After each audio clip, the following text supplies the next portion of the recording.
Le RAV4, ça fait 22 ans qu'il montre la voie dans le segment des crossovers.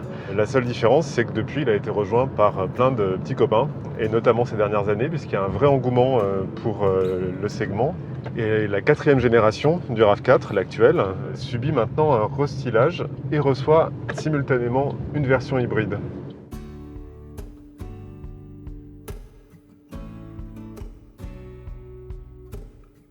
Au niveau du restylage, extérieurement c'est assez efficace parce que parfois on a des restylages très timides. Ici, les feux avant, arrière sont assez redessinés, les boucliers également plus agressifs, ce qui suggère une ligne de caisse un peu plus haute, alors que dans le fond les dimensions changent quasiment pas.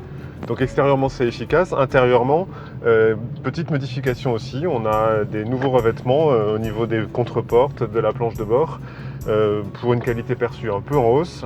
Alors pas de miracle malheureusement, puisque pour le reste on conserve pas mal de plastique dur, sensible aux rayures, qui à mon sens sont pas vraiment au niveau du standing revendiqué.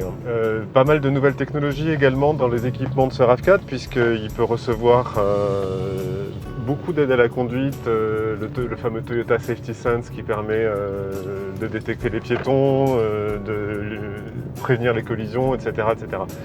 Pour le reste, on retrouve à l'intérieur les qualités habituelles du RAV4, c'est-à-dire des sièges confortables, beaucoup de place à l'arrière pour les passagers. Seule petite concession, c'est au niveau du coffre. On perd un petit peu en volume, puisqu'on est à plus de 500 décimètres cubes selon le constructeur. Mais globalement, voilà, peu de concessions au niveau de l'habitabilité.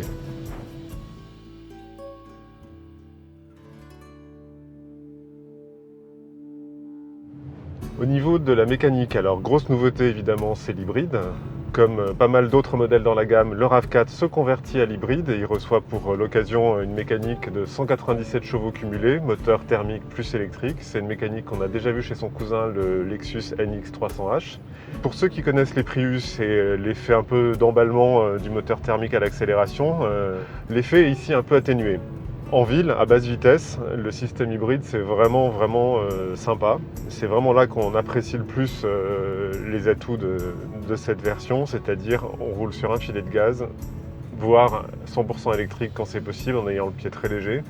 D'un feu rouge à l'autre et dans les bouchons, franchement, c'est idéal, avec le côté transmission automatique qui fonctionne parfaitement. Et dans ces conditions de circulation, la mécanique est très discrète et l'ensemble est très confortable. Globalement, évidemment, c'est pas une voiture qui se prête aux amateurs de conduite sportive. C'est une voiture qui donne son meilleur quand elle est conduite calmement, bon père de famille.